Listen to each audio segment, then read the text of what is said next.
ओम नमो भगवते वासुदेवाय। ओम नमो भगवते वासुदेवाय। ओम नमो भगवते वासुदेवाय। ओम अज्ञानतिमिरान्धस्य ज्ञानाञ्जनशलाकया चक्षुरुन्मिलितं येन तस्मै श्रीगुरवे नमः। नमो विष्णुपादाय कृष्णप्रेष्ठाय भूतले श्रीमते भक्तिवेदान्तस्वामिनिति नामे। नमस्ते सारस्वते देवे गौरवाणी प्रचारिणे निर्विशेषशून्यवादी पाश्चात्यदेशतारिणे। जय श्री कृष्ण चैतन्य प्रभु नित्यानंद श्री अद्वैत गदाधर शिवासादि गौरभक्तवृंद। हरे कृष्ण कृष्ण कृष्ण हरे हरे, हरे राम राम राम हरे हरे।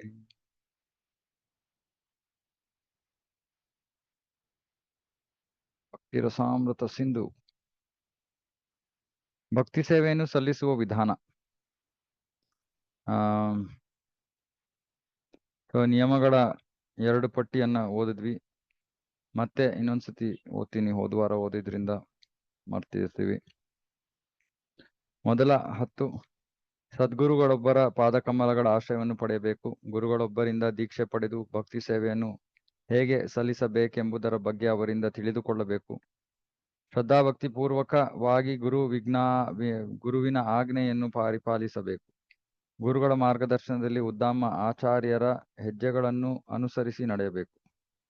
ಕೃಷ್ಣ ಪ್ರಜ್ಞೆಯಲ್ಲಿ ಮುನ್ನಡೆ ಸಾಧಿಸುವುದು ಹೇಗೆಂಬುದನ್ನು ಗುರುಗಳಿಂದ ಕೇಳಿ ತಿಳಿದುಕೊಳ್ಳಬೇಕು. ದೇವೋತ್ತಮ ಪರಮ ಪುರುಷನಾದ ಕೃಷ್ಣನ ತೃಪ್ತ್ಯರ್ಥವಾಗಿ ಪ್ರಾಪಂಚಿಕವಾದ ಏನನ್ನಾದರೂ ತೊರೆಯಲು ವ್ಯಕ್ತಿಯು ಸಿದ್ಧನಾಗಿರಬೇಕು. ದ್ವಾರಕಾ ನಗರಿ ಅಥವಾ ವೃಂದಾವನಗಳಂತಹ ಪವಿತ್ರ ತೀರ್ಥಕ್ಷೇತ್ರಗಳಲ್ಲಿ ವಾಸ ಮಾಡಬೇಕು.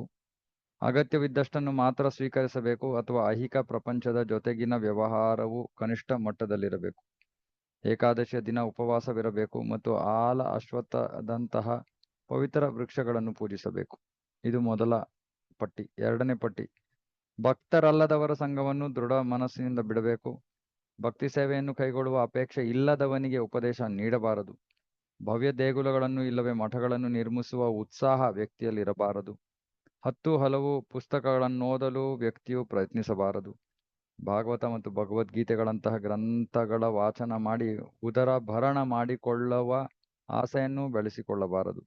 ದೈನಂದಿನ ವ್ಯವಹಾರಗಳಲ್ಲಿ ನಿರ್ಲಕ್ಷ್ಯದಿಂದ ಇರಬಾರದು. ಕಳೆದು ಹೋದುದಕ್ಕೆ ಶೋಕ ಪಡುವುದಾಗಲಿ, ಭಾಗ್ಯ ಬಂದಾಗ ಹಿಗುವುದಾಗಲಿ ಕೂಡದು. ದೇವತೆಗಳಿಗೆ ಅಗೌರವ ತೋರಬಾರದು, ಆದರೂ ದೇವತೆಗಳ ಪೂಜೆ ಮಾಡಬಾರದು. ಯಾವುದೇ ಜೀವಿಯನ್ನು ವಿನಾಕಾರಣ ಹಿಂಸಿಸಬಾರದು. ದೇಗುಲದಲ್ಲಿ ವಿಗ್ರಹಾರಾಧನೆ ಮಾಡುವಾಗ ಅಥವಾ ಭಗವನ್ನಾಮ ಸಂಕೀರ್ತನೆಯಲ್ಲಾಗುವ ಅಪರಾಧಗಳನ್ನು ಎಚ್ಚರ ವಹಿಸಿ ತಡೆಯಬೇಕು. ಕೃಷ್ಣ ಅಥವಾ ಅವನ ಭಕ್ತರನ್ನು ತೆಗಳುವ ಜನರ ವಿಷಯದಲ್ಲಿ ಸಹಿಷ್ಣುತನಾಗಿರಬಾರದು.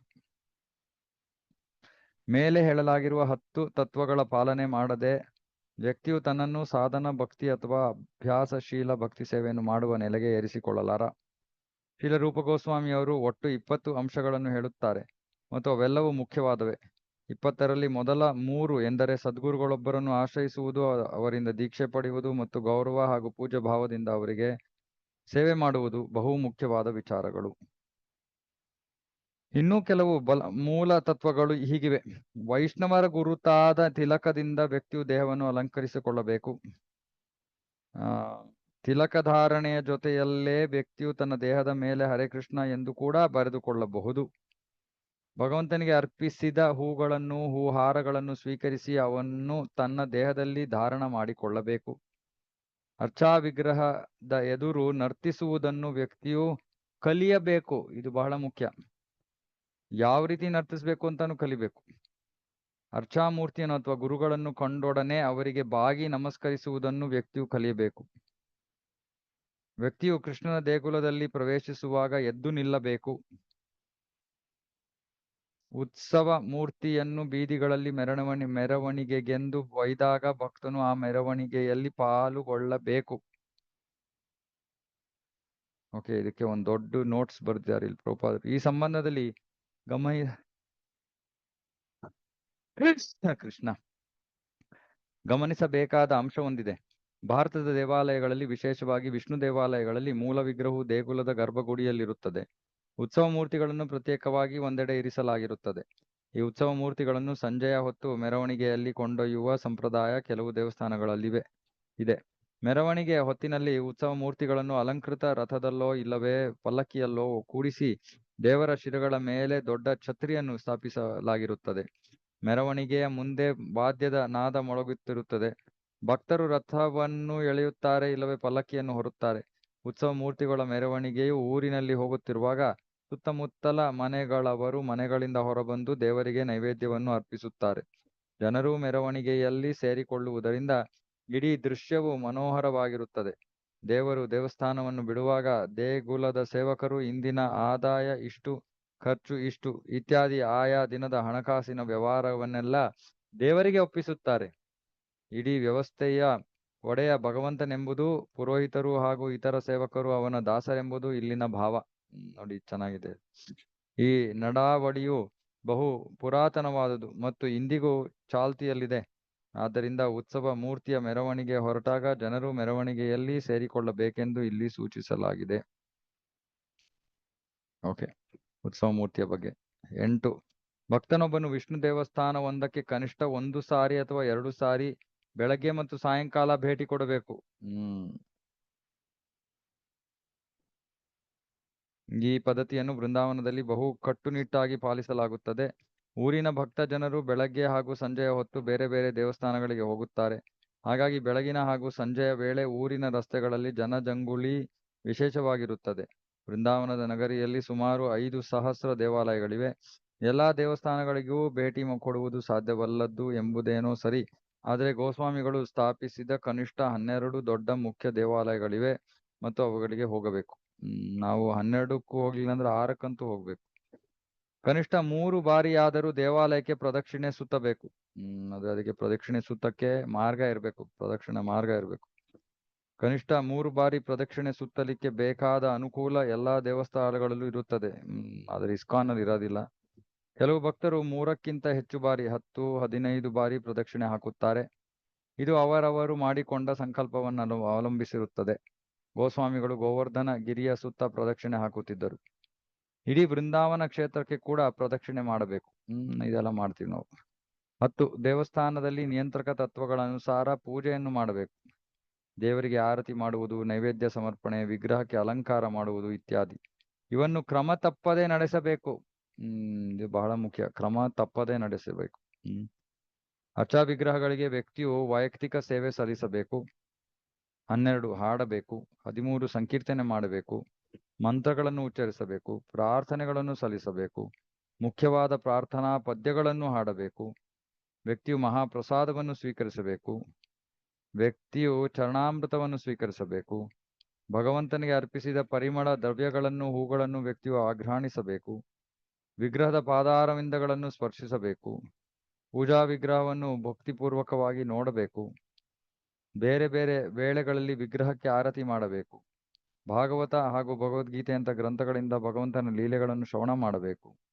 ಭಗವಂತನ ಅನುಗ್ರಹಕ್ಕಾಗಿ ಪ್ರಾರ್ಥನೆ ಸಲ್ಲಿಸಬೇಕು. ಅನುಗ್ರಹಕ್ಕಾಗಿ, ಯಾವ ಅನುಗ್ರಹಕ್ಕಾಗಿ? ಭಕ್ತಿ, ಶುದ್ಧ ಭಕ್ತಿ.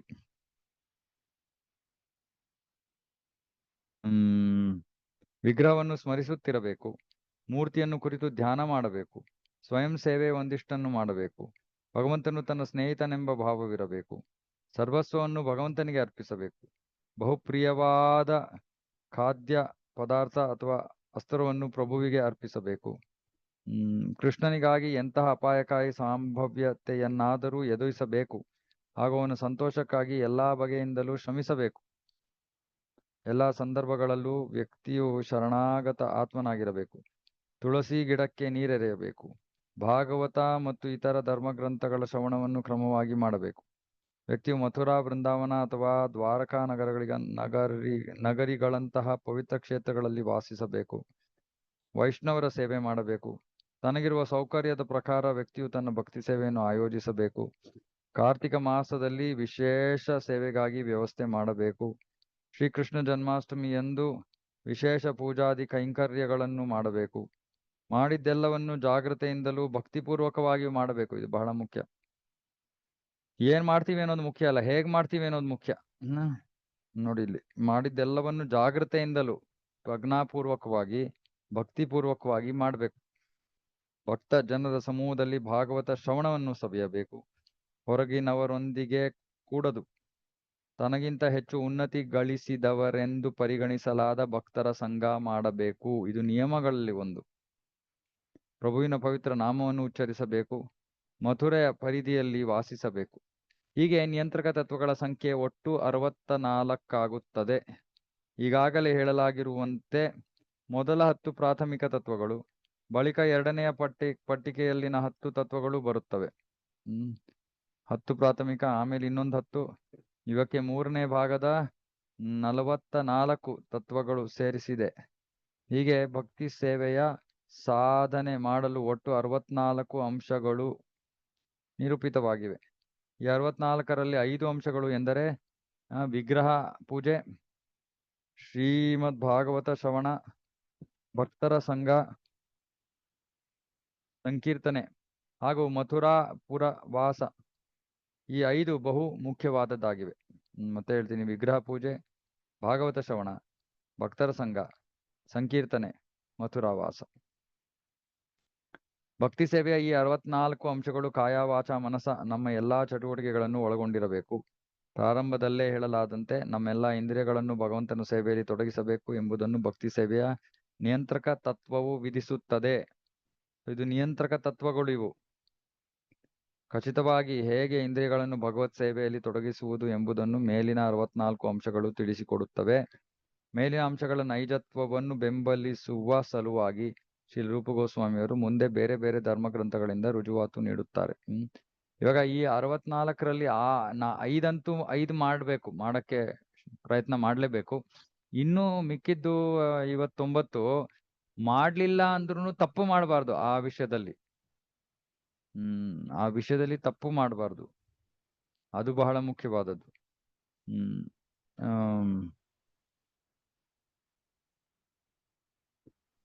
ಇವಾಗ ಮುಂದಿನ ಅಧ್ಯಾಯದಲ್ಲಿ ಇದೆಲ್ಲಕ್ಕೂ ಅಧ್ಯಾಯಗಳಲ್ಲಿನೂ ಎಷ್ಟು ಅಧ್ಯಾಯ ಇದೆ ಗೊತ್ತಿಲ್ಲ. ಭಕ್ತಿ ಅರ್ಹತೆಗಳು ಇಲ್ಲ, ಅಷ್ಟೊಂದಿಲ್ಲ, ಜಾಸ್ತಿ ಇಲ್ಲ. ಒಂದು ಕೆಲವು ವಿಷಯಗಳ ಬಗ್ಗೆ ಹೇಳಿದ್ದಾರೆ ಅಷ್ಟೆ.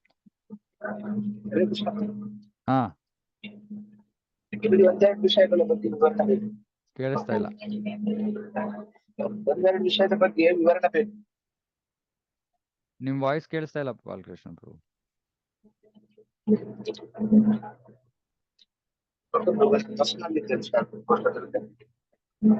ಕೇಳಿಸ್ತಾ ಇಲ್ಲ, ಆಮೇಲೆ ಮಾತಾಡೋಣ.